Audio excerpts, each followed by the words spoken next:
Welcome back, everyone. It is a beautiful afternoon in Mississauga, Ontario, Canada, and we are back with another episode of the Chill Spot Podcast. Sure are. Can you believe it? We're back for another week. We're back for another week. I know you thought that we wouldn't be back for another week. They didn't cancel it. But here we are. That's like... Hashtag Chill Spot is not over party. Quick side note. My favorite thing in the world... I mean, maybe because I can look back on this and know how successful it was. Sure. But my favorite thing in the world when I watch like old episodes of The Chappelle Show is when he's like, can you believe they didn't cancel me yet? I can't believe I keep getting away with this shit. I'm like, you are the most prolific comedian. Actually one of the most famous comedians in the world. You're one of the most you are probably the most prolific living comedian at the moment right now. No, you didn't get canceled, David. Well, he also, there's no way he could have known that. No, because then like looking back 20 years ago, yeah. Looking back, like the Black Klansman episode or the Black Klansman sketch was like episode 1 or 2. I can't believe that was the first couple episodes. It's like, yeah, I would be surprised that I wasn't canceled either. I mean, that, like, you've seen that bit. Yeah. Like, it's hysterical. Yeah. It's a really well constructed bit. Yeah, it's really funny. It's very, very funny. I didn't know how long it was. Oh yeah. I thought it was just a black guy who was blind and didn't know that he was black and became a Klansman and just like walked around. But like, it's also a parody. Espousing white supremacy, but like didn't know. But then there's like a part where he finds out. Yeah. I didn't know that he found out. Oh yeah. Someone told him that he was black. Because it's a whole documentary, right? And like it's a parody of like when white people make documentaries about race issues and how like there's a whole bit in the beginning about how like, you know, like there'll be usage of the N-word. Yeah. I'm not going to say it. Yeah. And then he says it and he's like, okay, there, I said it. You know, like it's fucking hysterical. Oh, it's so funny. It's really funny. But we're back. We came back. Yeah. Yeah. Back again. Yeah. How has your week been? It's been okay. I'm having one of those creative weeks where I'm just like... Yeah? Kind of deflating a little bit? I don't want to do the thing. We'll see what you did, Cameron. You sabotaged me. Sorry if I hit the microphone. Sorry, editing Sam. I mean, I was about to say, you're the one who edits these damn things now. You sabotaged me by installing a bunch of emulators that I asked you to install kindly on my computer. And I've been playing Pokemon Ruby. Yes. And all I want to do is grind. Yeah, man. All I want to do is raise my Pokemon. Before we get into the episode today, but like, how has that been? How like you've never played Pokemon Ruby? Like you kind of stopped after Crystal. I did a hard stop after Crystal. I'm enjoying it. I keep catching shitty Pokemon. Well, yeah. You told me that Surskit was not worth it, and you were right. Oh my God. I'm glad this is on video. You were right. This is incredible. You were right. I feel amazing. Okay. I'm not doing this like, yes, dear ass, stupid fucking. Tell me about my Pokemon. wife never tells me I'm right. I tell you you're right you are right often and well. Thank you. In this relationship. No, but it's been really fun because like I don't know the Pokemon, right? I don't know the different ones. Well, you're experiencing what we experienced when we were like 11. Yeah. At 27 for the first time. Yeah, I got my Surskit to level 19 and it kind of just like stopped because it was doing well. It does evolve. You can evolve it. It was doing well. Yeah. And then falls off, man. It just stopped and it can't do anything. And it only knows like one offensive move and that's quick attack. And it knows water sport. Why did you learn water sport after level 5? Because it makes fire moves weaker. That's it? It's handy. Well, I guess we'll see when I play fucking Flannery or the fire gym leader. The fire gym leader. When she toasts your party to a fine crisp. Maybe I'll bring it out just for that. But yeah, no, it's just like all I want to do is have powerful Pokemon. And when I knew all of the Pokemon, I knew which ones weren't worth it and I knew which ones were. So I could have a really strong team. And now I'm like struggling and I'm like walking around the base of the volcano, just battling Macargos and Torkoals. Yeah. Well, actually, no. I wish I could see more Torkoals. Oh my God. No, I'm battling a lot of Numels. Yeah. And Spoinks. Yeah. This sounds like rubbish. Isn't I think I'm trying a lot of Spoinks. Yeah. Spoinks. Yeah, Spoinks. like it's the pig with the spring. Yeah. And Numels, it's like yeah. Numels. That's my favorite thing about Numels talking and Spoinks. about You're anime. making perfect sense. That's my favorite thing about talking about anime and Pokemon is that just like to those who don't know what you're talking about, like you may as well be speaking another language. Yeah. It's just like spoinks and numels, torkoals. You put torkol in a car? Like, what do you, I don't know. Did you burn it? Yeah. So you like, and then it's ruining the environment. Like, what's going on? But Pokemon is a video game. I love video games. Yeah. I spend a lot of time on video games. You could say that video games are a hobby of mine. They are, yes. So Sam, I have a question for you today. What are some of your hobbies? These bad boys. A little lower. Ow! Sorry. Jesus fuck. Sam. Check it out. They're heavy and I'm not used to it. So they so you kick me. They came crashing down. I got roller skates. Sam's got roller skates. I got roller skates. You watched Trixie Mattel do roller skates on the runway and you were like, I want to be her. Actually, Cameron, those were roller blades that Trixie Mattel came in on All-Star Season 3. You got these today. You can't be a snob yet, okay? I did my research before purchasing. Yes, I will keep these on, by the way. But you're getting into roller skates. I'm getting into roller skating, yeah. It wasn't okay, the Trixie Mattel joke was funny, but really thank you for that. I saw a roller skater on my Instagram like search page come up and I have always thought that it looks so cool, but like this dancer was like so smooth and like very elegant. Yeah, and beautiful. And I was like, just like you. I want to be that. Yeah. I want to do that. I wish I could do that. And one of I mentioned before, my New Year's resolution was to get a hobby. Because when we first met, actually, and you were like trying to get to know me more, you were like, so what are your hobbies? Like what do you do for fun? And I was like, theater. And he was like, but like that's what you do for. That's your profession. That's like your profession. That's what you want to do. Like, what are you interested in? And I was like, acting and actors. And he was like, I know, but like, what do you do outside of that? And I was like, did I throw you for like a small existential crisis? Nothing. When I asked you if you had any hobbies and you basically came up with no? Yeah. Like, I'm actually curious. Like, did that affect you in some way? Yeah, because, well, I've never been one for hobbies. My parents always wanted me to do stuff like outside of like school. Yeah, extracurriculars. Yeah. But, it was always very forced. Okay. You know, they were like, you need to do something. You can't just sit at home. And I was like, okay, well, like my friends are playing soccer. I guess put me in soccer. And I didn't like it. And then I didn't like any of the things my friends were into because they were very into sports and I was never into sports. Right. So once I kind of fell out of, like soccer and street hockey, I didn't want to fucking do anything. I don't know. I just like sat in my basement and watched much music for the rest of my adolescence and just like settled into that. And then I fell in love with acting and then I got into that. And I guess, in school, like in high school, my extracurricular was theater. Right. I was in like the plays and stuff. The plays and drama club were two different things, but I was in the plays. I did radio club all throughout high school, but that wasn't like a thing. We didn't like do radio. You just did the announcements in the mornings. And even then, like towards the end of my school, like my high school career, I didn't even do that. Right. So, it was just like, I didn't have anything. And I just kind of went through life like not really having anything or just like getting completely enveloped in acting. Right. Like I got into film, I got into theater. You were almost that person who was just into theater. Yeah. You could have been one of those people, Sam. I could have been one of those people. So you're welcome. But I'm not. It was my whole life. But yeah, no, like meeting Cam and like seeing all of like his hobbies, your hobbies, talk to you. Like you're into Dungeons and Dragons and like you're not just into Dungeons and Dragons, like you don't just play it, like you have all of the manuals, you love collecting dice, you read about it all the time, you're in the communities on like Reddit and like social media and stuff like that. You know about the goings on an like express interest of mine, yeah.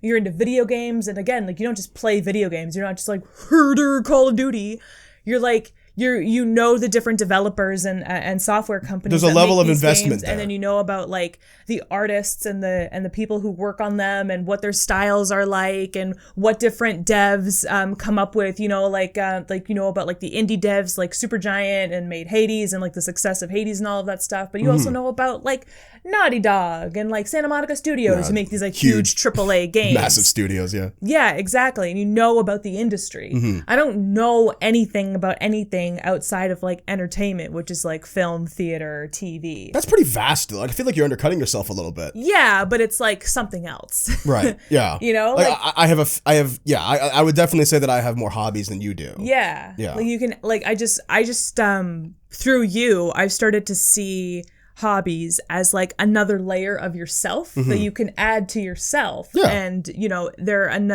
I'm a huge proponent of like knowledge is power, and it's good to know about a lot of things. Totally. While not knowing a lot about a lot of things.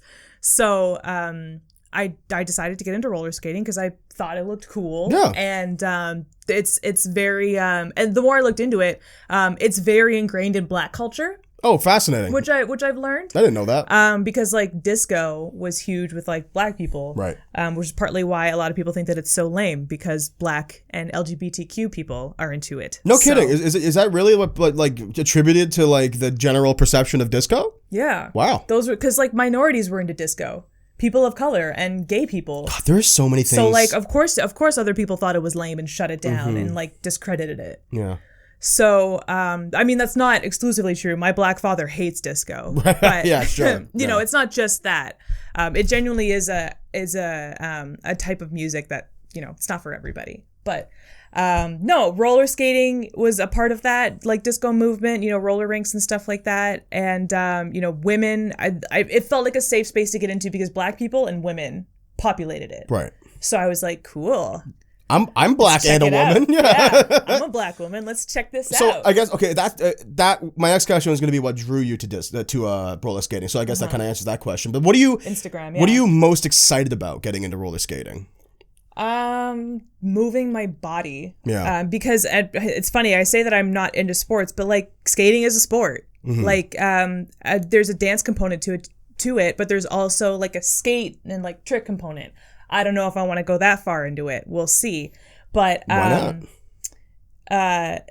Because of the pandemic, and you know, like quitting my job and stuff, one of the finances I had to cut was my gym membership. It was just like something, it was like an extra expense that I didn't really need, so I just like cut it. But I've been craving, now that we're a year into this pandemic, I've been craving physical movement. Definitely. And skating is an excellent form of exercise. Truthfully, I'm not a huge fan of working out. Like just like going to a gym and just like doing reps and like doing activities. I mean, like it feels good, but I get bored with it over time. Yeah. And I've always kind of wanted to like wrap cheese around the pill that is fitness and exercise. And sports are a really good way of doing that. Well, because you're working on an expertise as well as getting exercise. Active. Yeah. But there was just nothing that was appealing to me. And when I realized how physical skating was, how it's like a leg workout and a core workout and a butt workout, I was like, sign me up, blood. Like, I'm down. I mean, you found this out today in the kitchen when you were skating around and you sat down. You were like, I wasn't out of breath, but I did get warm. Yeah. I did get very warm. Just like trying to balance in and of itself was like, holy crap, exercise. So I can't wait for spring. I can't wait for the pavement to get drier. And I'm really excited. I'm excited for you. You finally have a hobby. That's not like reading books or watching movies. Yeah. You know? Something that's a better expression of yourself. I mean, like, not that those things can't be expressions of yourself, but like, you actually didn't really consider like those hobbies. Like, you consider them more like in line with just your genetic makeup, like who you are as a person. Yeah, I mean, like reading books, like I guess literature could be a hobby, but like to me, and especially in my family, reading is a thing that you should do. Reading is something you should do, typically speaking. You should read. You, listening or watching this right now, you should read a book. Turn on the subtitles of this video. It's so important. Yeah. Like, get your eyeballs going. It's hardly a hobby. It's just a thing that's good for you that you should do. But it is a hobby, though, at the end of the day. Yeah. Like, you can't not call it a hobby. Kinda, yeah. Right? I mean, like, that's just not in my blood, but like, if that's your truth, then good for you. I will let that exist. Some people spend the time that we spend on hobbies reading. Like read it, like you know, it's reading time. Yeah. Like we would like sit down, like I sit down to play a video game, you sit down to watch a movie. Like they're gonna be like, no, I'm gonna spend the next couple hours of my evening reading. Yes. You know, and that's what they decide to do. Yeah. But yeah, but as Sam mentioned, like I'm way into hobbies. I have a few hobbies. Like, you know, I love D&D and video games, of course. Drawing, which started off as a hobby, I'm slowly trying to turn into more of like a part of my artistic professional package. Yeah. You know, I'm trying to do a few things all at once. Yeah. Well, you love cartoons. You always have. And I always love cartoons. That's for sure. But something like what I love about hobbies, and it's particular I relate to Dungeons and Dragons, is that like you can learn so much about yourself through your exploration of hobbies, which is something I never really gave a lot of thought to until like much later in life. And I think that's really interesting. Like D&D has taught me how much I appreciate the fantasy genre and how much like I want to write stories in that space. Yeah. And D&D has also taught me how to write stories in that space. And like giving me so many times to think about. Like I'm currently taking my long running Dungeons and Dragons campaign, and I'm applying things about that story into something I'm writing, you know, like in the future, hopefully. And it's really fascinating how I'm learning more about writing and also learning more about Dungeons and Dragons, because it's kind of this like constant shifting social activity, you know, especially as the dungeon master, where it's like you have to make sure everyone's having fun. That's your job, right? And like it's also the player's job to make sure you're having fun. Like it's a reciprocal thing. But there's a lot of moving parts, and you have to make sure that your campaign is what you want and what they want as well. And it's a lot of balancing. Yeah. But it's interesting applying that context and putting it into a story where it's like, and then this character's going to show up. But then as a writer, you have to be like, but why would they? Yeah. Because in a game, well, they're here now. Yeah. Who cares? Like, it doesn't give a shit. It doesn't matter. But as a narrative, it's like they have to have a purpose. But yeah. Absolutely. My time that I spent, because I played Dungeons and Dragons with you in a campaign for a very short period of time. About 6 months. And it's an investment. It's a time investment. It like is. You would end a campaign and you'd be like, okay, so like we ended off with this. So for the next session, think about why your character or what your character wants to do in this dungeon, in this puzzle, in this city, whatever, in this, you know, like think about it. And I was like, I have homework. Well, if you I have consider homework for this thing that I do like twice, like once every other week. Like, if you consider it homework, then yeah, you're not going to enjoy it. But then I thought about you and how much you loved it. And it's just something like, I was like, oh, this is something that I should want to do because it's a hobby. Yeah. I should want, if I have free time, instead of watching TV like I normally do, I should want to be reading the manual and getting like doing character research and expanding on my character more so that, you know, next session I can come back and like have something. And then I just sat and I was like, but I don't want to do any of that. And that's fine. When I learned D&D was not for me. And if it's not for you, that's okay. Because the thing, like, what you just described, like reading the manuals and like getting new ones and finding new rules and spells, like what that does for me when I read the mechanics of it, like this spell does this and you roll this dice and this, that, and the other thing. Like it sets my imagination off. I start going like, whoa, if you could do this with this spell, you could do this and this and this and this and this and this and and it's like a never-ending cascading waterfall of creation. Yeah. And that's what's, I love that about it, right? Yeah. And like, when I would say to the end, like to you and the other players, like, hey, like think about this. So, like, and obviously I didn't mean like, you know, write me a 2-page, 500-word, double-spaced paper. No, I meant like, come back with a cool idea and pitch it to me. Yeah. And then we're gonna do it. You know, because like, and I wanted to do none of it. There's many different kinds of dungeon masters. I personally am one known as Rule of Cool, where it's like the rules of Dungeons and Dragons exist as a framework and less of like a Bible. And it's more of like, if you have a cool idea, like I'd rather see that get played out. Gotcha. Like I'm not gonna let you do it for free because it's a game at the end of the day. Yeah. And like the risk of failure is what makes the success better, right? But at the end of the day, it's like, yeah, like rules are there if you have questions, but like, whatever. We're just having fun here. Yeah. We are literally pretending a world into existence. These rules can be whatever we want. Like Chris Perkins isn't gonna kick in the door and be like, you following the rules in here? And shove a bunch of dice down my throat. Yeah. You're playing my game wrong. Sorry, Mr. Perkins. Sorry. I love Acquisitions Incorporated, by the way. But yeah. That is the other cool thing about hobbies is that you learn so much more about like the core things of yourself, like oh, totally. You know, like through your hobby of Dungeons and Dragons, you learned more about writing, which is something that you know you want to do for your career, and it ripples out and like becomes you. And you become more whole with hobbies and things to do. I've had many epiphanies driven by the things I've learned in Dungeons and Dragons, and that's a sentence I never thought I'd ever say. Because who thought that when you're like, you know, when my roommate 5 years ago was like, hey, you want to play D&D? And I was like, oh, that's that like nerd game, right? He's like, yeah, it's cool, let's play. And I was like, okay. And then 5 years later, Who knew it would be a lifestyle of mine? Consume your life. Who knew that every Tuesday at 7:30 p.m. I'd be playing imaginary wizards and elves with friends for 3 hours. You'd be playing Wizard House. Yeah, legitimately. That's all it is. Yeah. I mean, like, okay, not after this we can move on, but something I really love about D&D and tabletop role-playing games is that because it really does let you pretend and play. Yeah. You know, as we grow up as adults, there's lots of aspects of play that you'd lose. Yeah. Right? And like you stop playing. Which was scary to me when I started playing D&D and I was like, it feels unnatural. I don't want to do this weird and silly and stupid. Yeah. I'm an adult. Adults don't do this stuff. But you know what? That is a perfectly natural and a high hurdle for a lot of people to get over when they play D&D for the first. There's people who never get over it. Yeah. There's like D&D players, and this is totally valid, who just want to like roll dice and do the numbers and play an RPG, right? Like play like, you know, Dragon Quest, Final Fantasy on paper. Mm-hmm. But like for me, the fun part of D&D is like you know, I'm not really into Critical Role as much as others are, but like I listen to some Critical Role and like, you want to be a good DM, well, you should watch other DMs, right? So, and also I'm getting into voice acting. Like it's so much fun to be like, you know, an ogre comes up and you get to like step into the shoes of the ogre and like think about the sensory things the players would hear. Like you hear the stomping, get closer. Yes.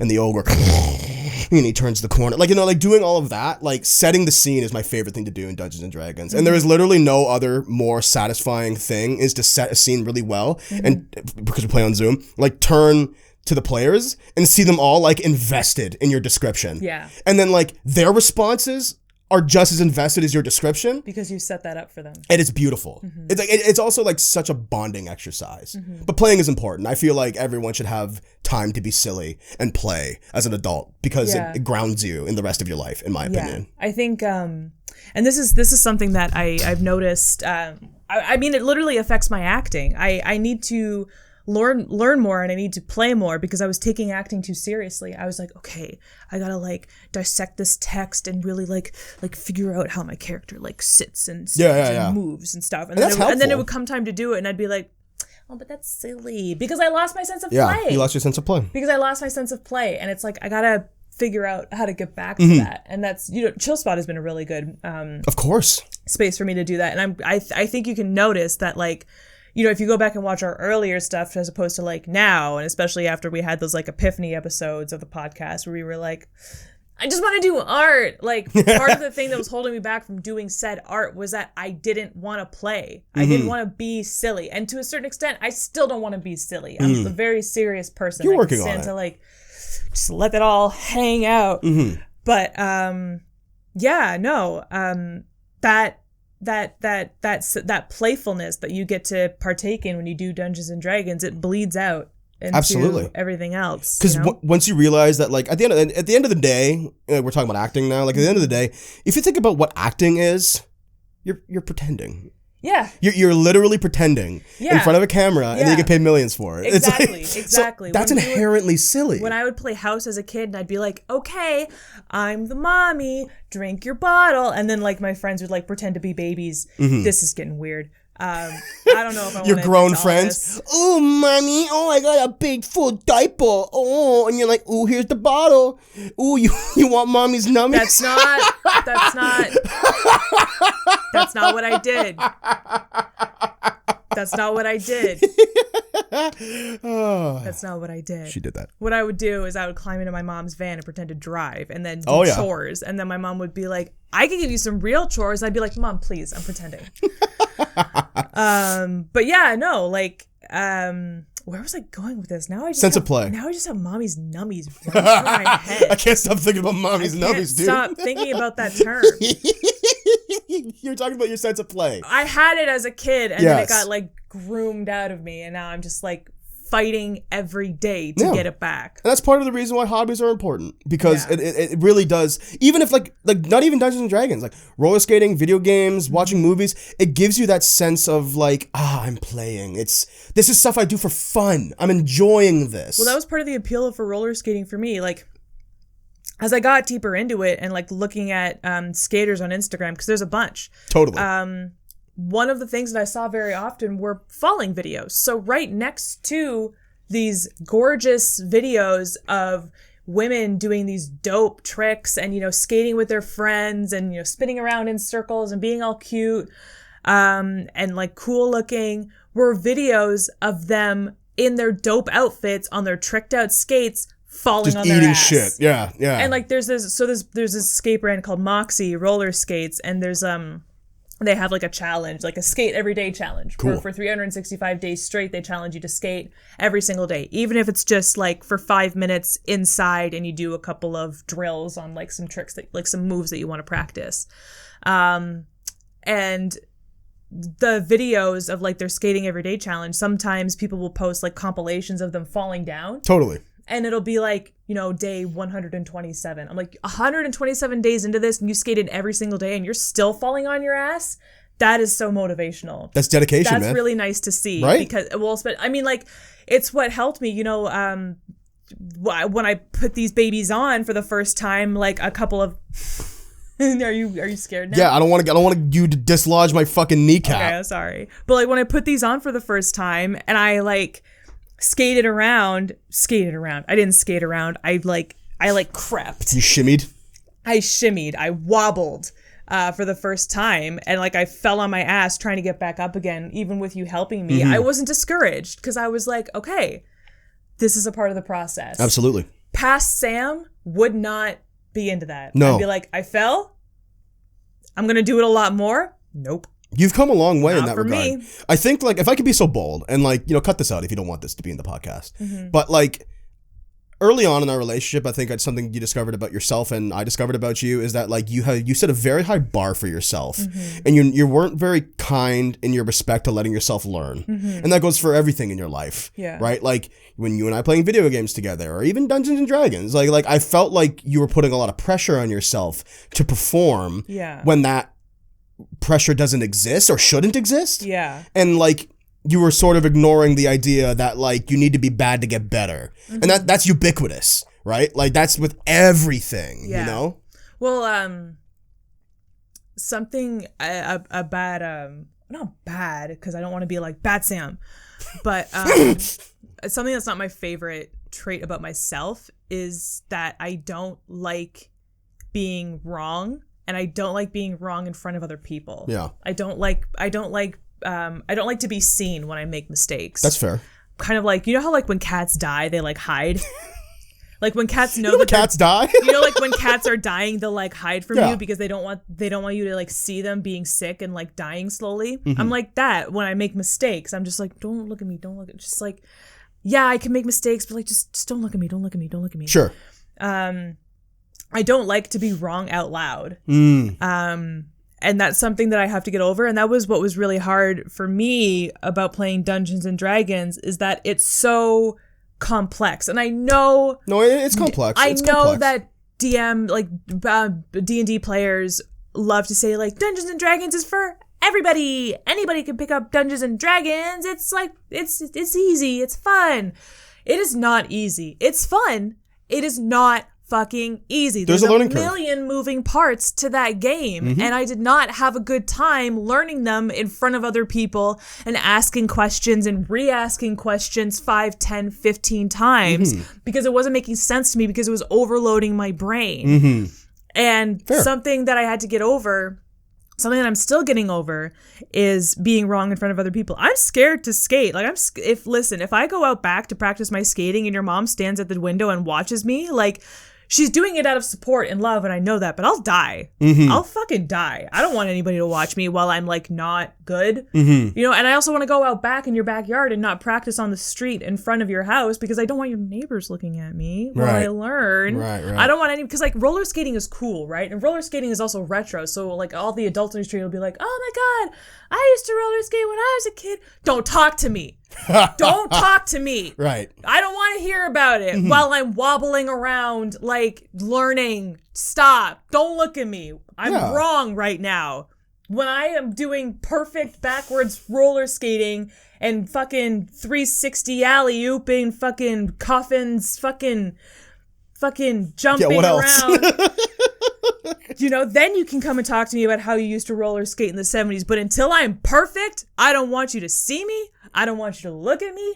And that's a thing I have to get over. As you realize how inhibiting that is. Yeah. How I'm going backwards and saying, oh, I want to get over this. But don't look at me. Yeah. Listen, I think it's very human to experience that. Like, there are lots of times where I myself in my life have like, drawing was a big thing for me, right? With that, where it's like, I used to not, even writing, like I used to want to think like, no, I'll show it when it's good. But like, you as an artist understand this more than anyone. Like a part of the artistic process, the part of process getting better at everything is being bad and learning why it's bad. Yeah. But for you, roller skating wise, is gonna mean falling on your butt, falling on your knees, looking like a goddamn newborn giraffe. Yeah. Because you're 9 feet tall on roller skates. I am. They do add like a foot and to like, my height. You're already tall and noticeable, but now you're gonna be like 9 feet tall, goddamn glamazon. Like it's gonna look weird at first. I'm telling you right now, like out of total support, like it's gonna look weird. Yeah. But you know what? The best thing you can do, like for me, was like learning to post your shit drawings. Yeah. Learning to bring your crappy writing. Yeah. Learning to be a little newborn giraffe, roller skating around. Because one day you're gonna be an elegant swan, dude. It's gonna be dope. And then I'm gonna have something to look back on. That's the other thing too, is that like, in not wanting to show off my mistakes, there isn't any like chronology of my growth. Like there's nothing, I have nothing to show for that growth because I hid away. Yes. While I was like busy being imperfect. And all you ever saw was like glowing perfection. But you do want to look back, and you do want proof that at one point you were a beginner. And like it's fun to see growth and progress, and it's okay, and it's not a bad thing that you're bad. No, not at all. I don't know who drilled it into me or what powers that be drilled it into me, but at somewhere along the line I learned that being bad at something was bad. Right. But it's not bad. But that is a ludicrous statement in my opinion, because like I think that you, like, for a long time, and I think I believe this at a certain point in my life as well, where it's like there was a notion where people are good because they are, and like those who are bad are that forever. Yeah. But anyone who's good at something will tell you, like, yeah, I'm good at this because I do it all the time. Yeah. Like, so often I follow a lot of artists, visual artists on Twitter, and a lot of people, especially young artists, would be like, well, how do you get better at drawing? You know what the answer is? Draw. You gotta draw. Draw a lot. And like, don't do it every day. You'll hurt yourself. But like, draw. For sure. Skate. Do it. Like, just do it and you'll get better at it. Yeah, I know. You know? I just like, as much as I love watching cool girls do cool dance moves on Instagram, I just want to like propel myself forward and stop. Well, yeah. Right now, the goal is learn how to go forward and stop. Exactly. I think what's going to be magical for you, Sam, is one day, like, you'll be doing for like weeks or whatever. Yeah. But one day you'll eventually get to like a full blown movement, and you'll feel the wind in your hair, and you'll feel like a god, dude. I'm hoping for that for you, and I'm so happy you got these because you were so excited about them. Yeah. You know? And they're so pretty. They're very pretty. I love the color. For those listening to the podcast, it's an emerald green with like a brown heel here. They're called Emerald City. Got some black wheels and like silver, shocks and bearings. They're not laced up properly if you're watching them. Don't judge me. Well, I mean, lace them up properly. Sam, there's that thing you were talking about. I just shut up. I know, okay? I know. But if you had to pick something, like, what's a hobby that you've always wanted to get into, but to this day have like not gotten into? Let me check my 2021 vision board, Cameron. Oh, cool. Yeah. I can start us off though. Yeah. I've always wanted to get into miniatures. Like, okay. The next part of, actually, no, this kind of twofold. Like, the next part of like collecting Dungeons and Dragons merchandise is miniatures. You know, like you get like little minis of goblins and you paint them and they're all cool and stuff. And that and model kits. Like, I would love to get into like the Gundams or like, those like fucking Japanese model kits you get, and you gotta like pop them out of the plastic and like glue them all together. All like the little tiny little bits. It's super fascinating to me, and it's something that I've always wanted to get into, but it's a huge money investment and a huge time investment. Like, you truly, and the scary part for me is that there is like a bar of failure. A lot of my hobbies where it's like, in a video game, you fail, you lose a life, you fucking start over. Who cares? Oh, in D&D, well, the session didn't go great. Well, make the next one better. Yeah.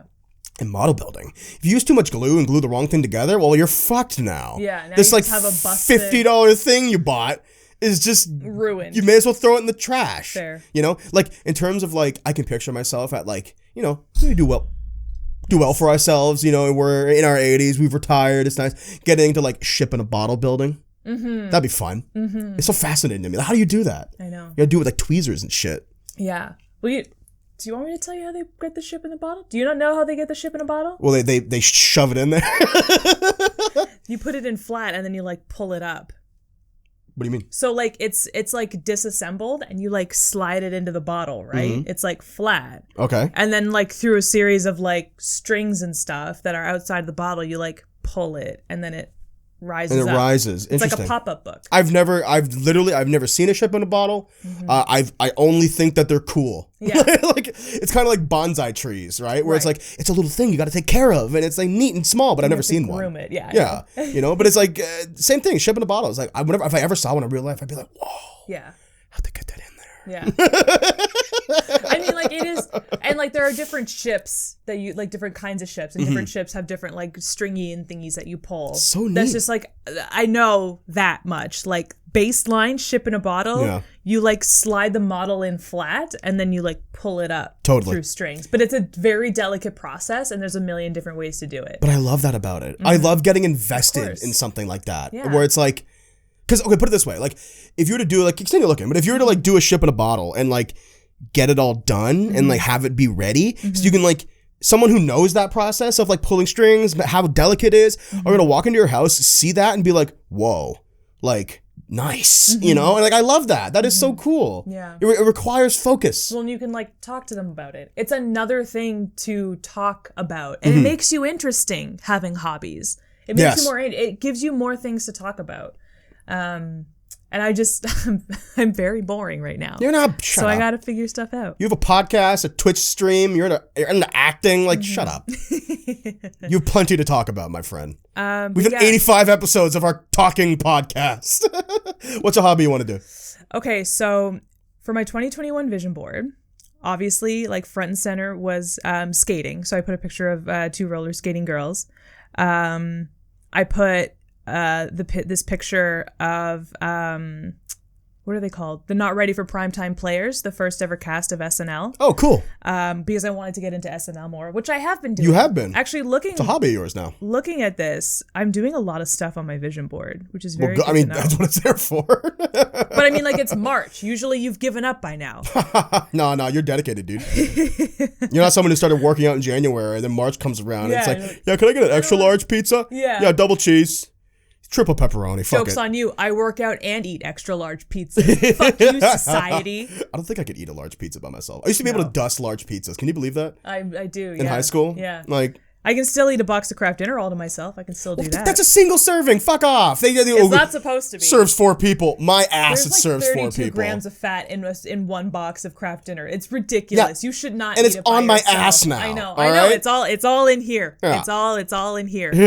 Anyways, so yeah, getting into SNL, which is something I've always been interested in, and I'm happy I've been watching it every week. Even the reruns. We watched the Kristen Wiig rerun. We won? That's a hard word. It is a hard word. We watched the Kristen Wiig rerun. There you go. Last week, and it was cool. It was just nice to see things that I didn't necessarily see the first time, or like appreciate skits the second time around. And for me, I hadn't seen the episode at all, so it was nice to watch it. So it was nice. Yeah. I also have a picture of a book because I wanted to read more, and I am happy to say that I read something last night. Good for you. Reading books. I won a Nancy Drew book from a Double Bubs stream, so I've been reading that book. Shout out to the Double Bubs. Shout out to the Double Bubs, helping me achieve my goals. I have a picture of the Toronto Raptors insignia because I want to get more into basketball. Which you have been getting more. No, I've been falling off as of late. I have no idea what the fuck is going on with the Raptors right now. So I know a bunch of things about COVID. And a lot of our key players are not cleared to play. Actually, all of our key players aren't okay to play right now, which is not good. But I want to watch the games with the second stringers that are obviously going to have to step up because Well, they're going to be here. Their names. Yeah. Yeah. And they're the ones that are going to be here when our fucking first stringers retire. Yeah. Kyle Lowry's like 60 years old. So like he's going to die any day he's going to leave the Raptors soon. He's like talking about being traded. Actually, he said that he wants to be traded. I think I read today that he said he'll retire a Raptor. Like I thought I saw like a headline about that today. Check up on that. Yeah. I can't because my phone is the camera. I also know that he sold his home in Toronto recently. So he's like on his way out. Mm-hmm. I have this picture of Shad and DJ Paul from when they were filming Hip Hop Evolution because I want to keep watching Hip Hop Evolution and learn more about hip hop history and become like a hip hop history buff like Questlove. That's literally my goal is Questlove. I mean, that's a pretty good goal. Yeah. No. Questlove is a hobby of yours. Did you know that he's actually a hip hop historian though? Like a lot of people see him as like a holder of like a lot of knowledge about the history of the genre. I mean, he's a very well spoken fellow. I mean, he like knows a lot about hip hop. I didn't know that he was that much of a pillar in the community. Like he was regarded as such, is what you're saying. Yeah, which is good to know. And then I don't know who the fuck this is from World of Warcraft. Oh, I don't know her name, but that's Dark Elf Lady. Yeah, she's important to the plot. Yeah. I just posted her because at the time I wanted to play more WoW. I also just want to get into games more. I like video games. You do. And I want to figure out what video games I do like. A lot of what I've played has just been like based off of your recommendations, but you probably don't. Actually, I think we know you don't like the games I'm into. You like the stories of the games that I'm into. Yeah. But you're not necessarily into the mechanics or the gameplay of the games that I'm into. No, I'm not. You love puzzlers. But what was the last game that I had my hands on? Spider-Man. Yes. I loved Spider-Man. So good. Ugh. And like would you say that Spider-Man could fall into the realm of a shooter? Just that Spider-Man doesn't like. It's a third-person character action game. Okay. Well, I like those. I learned that this year. So, vision board, check it off. I want to figure out what video games I do like. Nice. And start playing those and then really like get into my niche in the video game world. Yeah. Because I do like video games. I've always liked video games. You love Pokemon. It's just that I couldn't get my hands on them. There's that. And then there's also like, okay.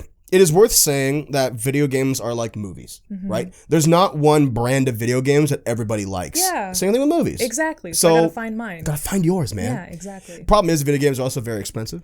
So they're all $90 a pop if you're buying the AAA. Yeah. And for what it's worth, I've gotten into SNL, reading, and roller skating. I also had learning French on there too, which like That's real low. It's low also, on the priority bar. I don't know if learning French is like a hobby per se. As much as like a learning skill. Languages can be a hobby. It's a skill. But it's a hobby that can lend you to skills. Yeah. That's another thing hobbies are great for. Picking up skills. Totally. Yeah, definitely. But yeah. Video games. I'll just keep playing what you play. It's fine.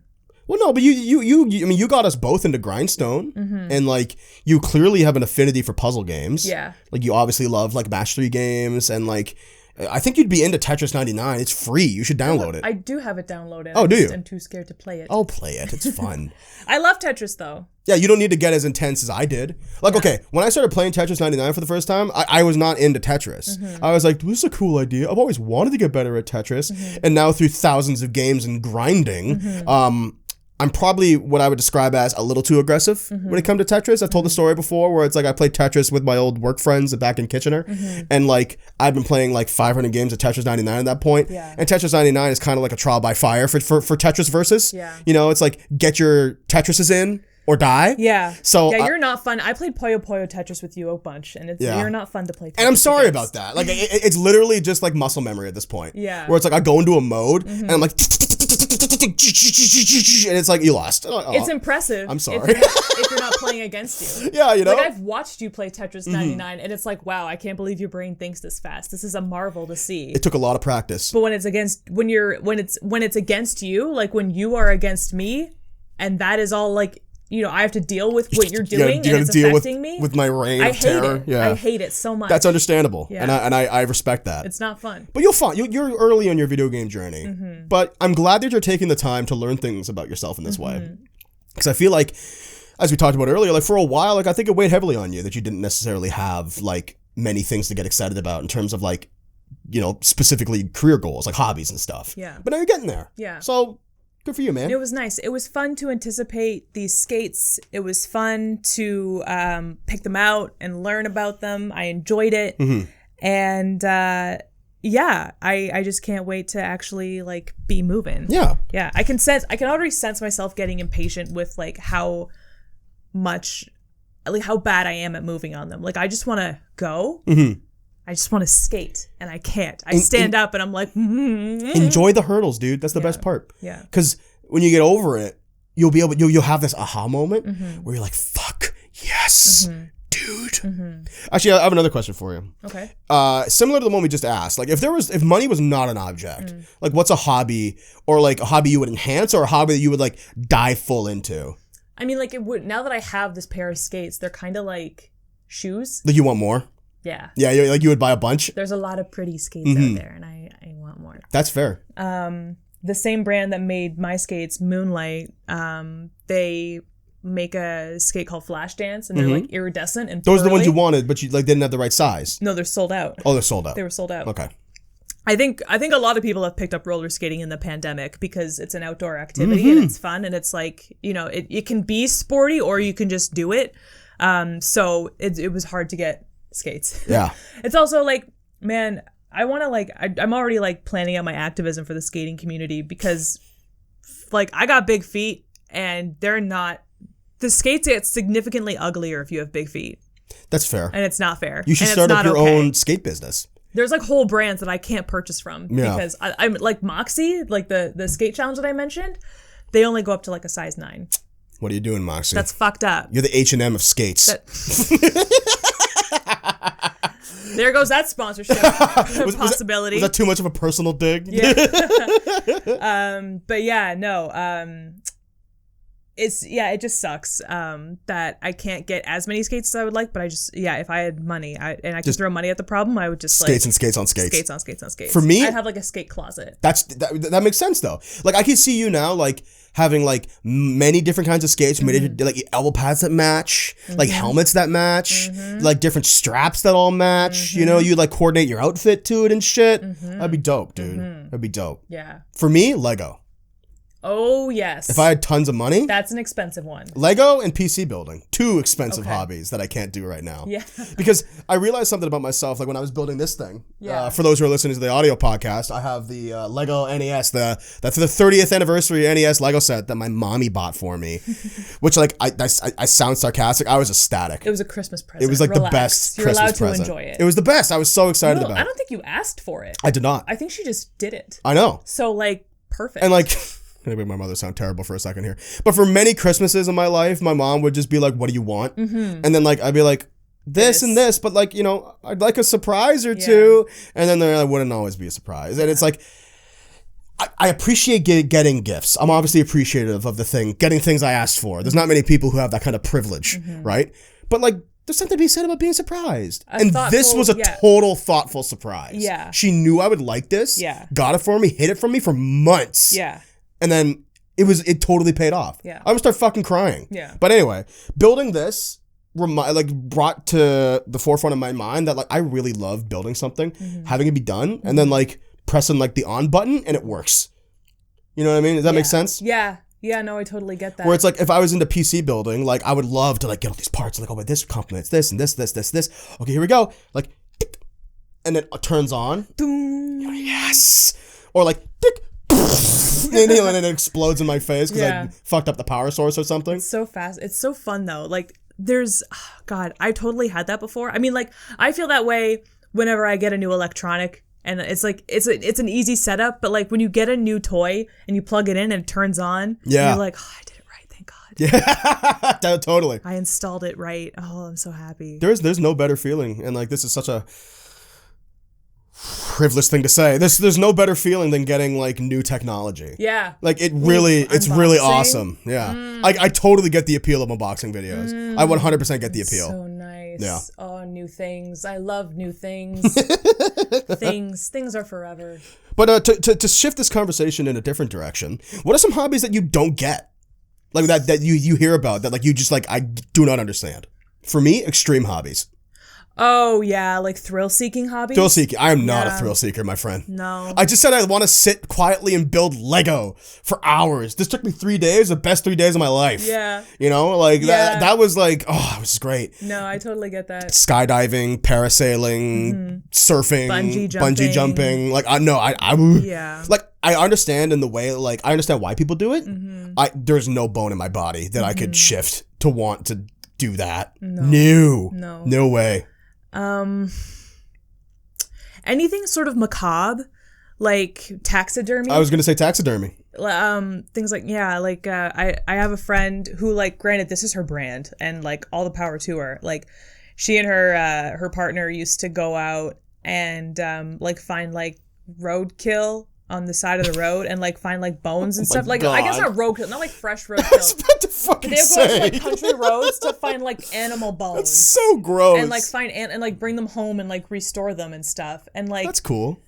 It's kind of cool, but then it's like it's a cool thought, is what it is, right? Shit. It's like dark tourism, you know? Yeah, it's exactly. Just, I get, like, again, like, I want to stress, like, maybe I frame this question. Anything white people did, anything white people truly created for themselves. Yeah, exactly. And didn't steal from another culture. Well, the part that gets me, like, about things like taxidermy is, like, it was alive and it's real, though. You know, like, all of my hobbies involve like fake shit, and I think I like that about it. Yeah. You know, like I there's something about it loses the imagination aspect when this is a real dead tarantula, and I'm gonna pin it to a board and put it in a little case, and it's gonna be preserved and exist, and like.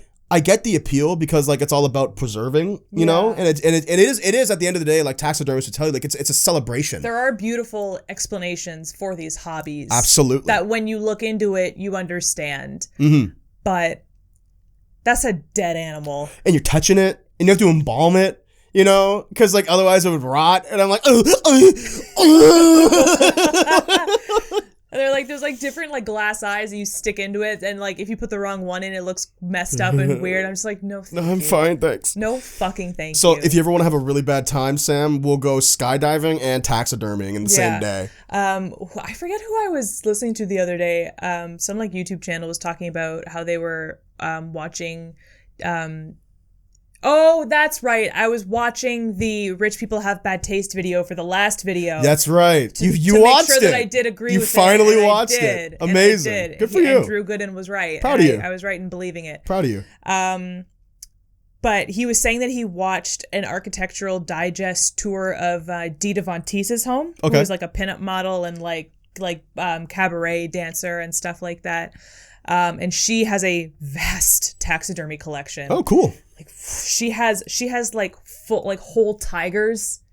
She has like whole tigers. Yes. So that took a second to process. I was like, what? Yes. Wow. Like a life-size taxidermy tiger. That must have been like zebras. Millions of dollars. It's expensive. Yeah, they're like a well-preserved like ferret. It's like $80,000 or something stupid like that.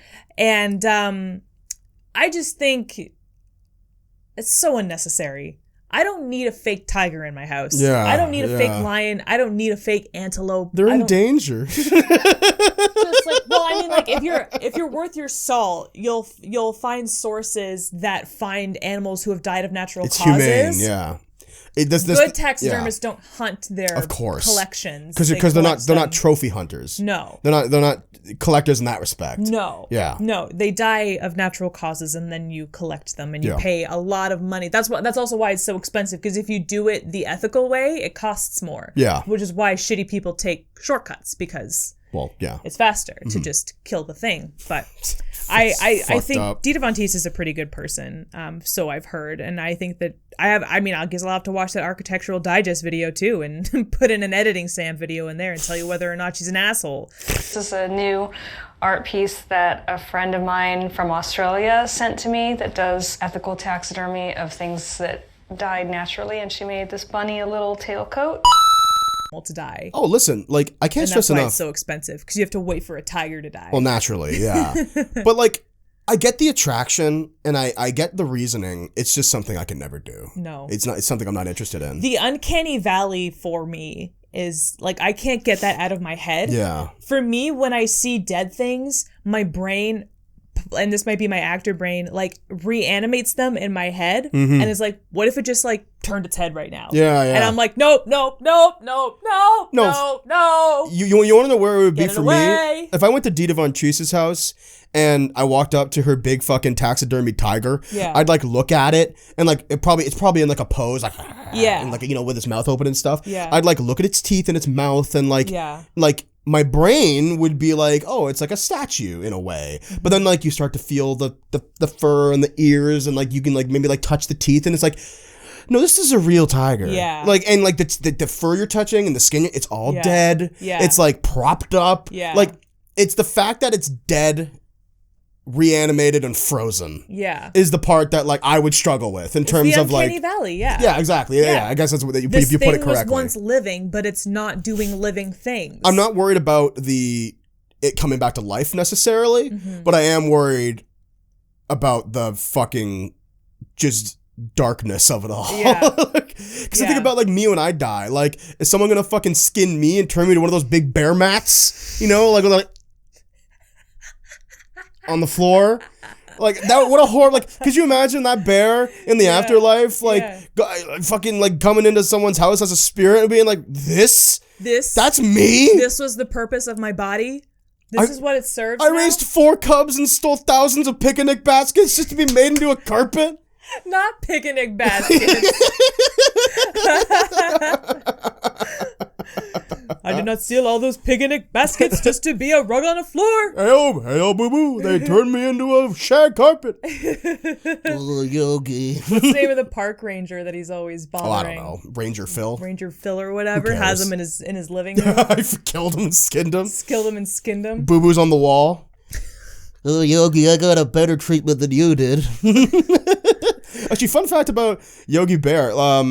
They made a Yogi Bear live action movie, you might remember. With Justin Timberlake. I was about to say Justin Timberlake is Boo Boo. Yeah. And he does a good job. He sounds like Boo Boo. The movie's not great. I so don't want Justin Timberlake around anymore. I know. I'm so tired It's of not your bag. It's not my bag. Although I will admit, Rock Your Body is a jam. Of course it is. Yeah. Listen, you can't make as much music as Justin Timberlake does and not have good music. He's an excellent producer. And he is. That's where I want him to stay. Yeah. I know your opinions on JT. And very valid opinions. I don't mind JT for what it's worth, but I totally get the criticisms he gets. Last topic before we shut her off for tonight. How do you feel in today's grind culture where you're not allowed to enjoy things? You always have to be making money. How do you feel about people who monetize their hobbies? I say that I curse whatever systems that we have put in place in which you are made to feel guilty for enjoying something. Yeah. Just for the purpose of enjoyment. Any society that makes purely enjoying something just to make you happy an act of rebellion is such horseshit and not operating well and needs to change. This was also the thing about me buying roller skates and getting into skating is that I'm not allowed to monetize this. That's my rule.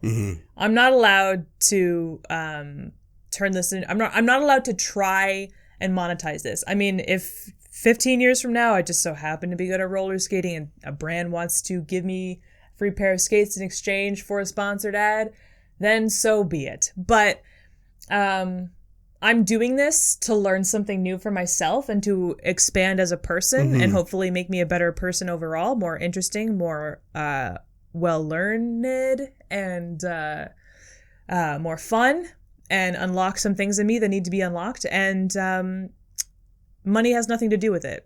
There you go. You should have something that you enjoy. Absolutely. And it can be reading. It can be as simple as reading. You can just be like, I take an hour out of my day to read a book, and that's it, and I'm allowed to enjoy it the entire time. Whatever you do for fun, you should have something that you do for fun. Yeah.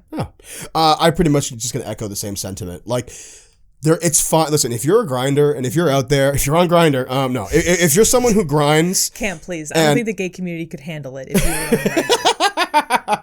on Grindr. If you're someone who likes to grind and really make money where you can, and you're a part of this culture that you don't have a job, you make money, you do stuff to make money, more power to you. But I do honestly think for your own mental health, it's important to have things like Sam just said that is pure enjoyment. Like, it's kind of funny because the journey becoming podcasters, we started as Let's Players, we moved to Twitch streams, like, what I am doing literally is monetizing my hobby of playing video games. But the thing is that, like, playing video games and talking and joking with someone else in the room is what makes me feel alive. So, like, I rarely consider it, and we're also not making enough money off of it to really consider it monetizing. I don't consider Twitch streaming, and I didn't consider Let's Playing work. It was just so fun and natural to me that, like, making that into a video and making the video really funny, that was all just, like, something that made me feel full. So, like, yes and no. I am monetizing, but I'm not. There are things in my life, like, I've decided recently that, like, I don't necessarily want to do much Dungeons and Dragons content on the show. Because it would be hard to do, logistically speaking, in terms of the pandemic.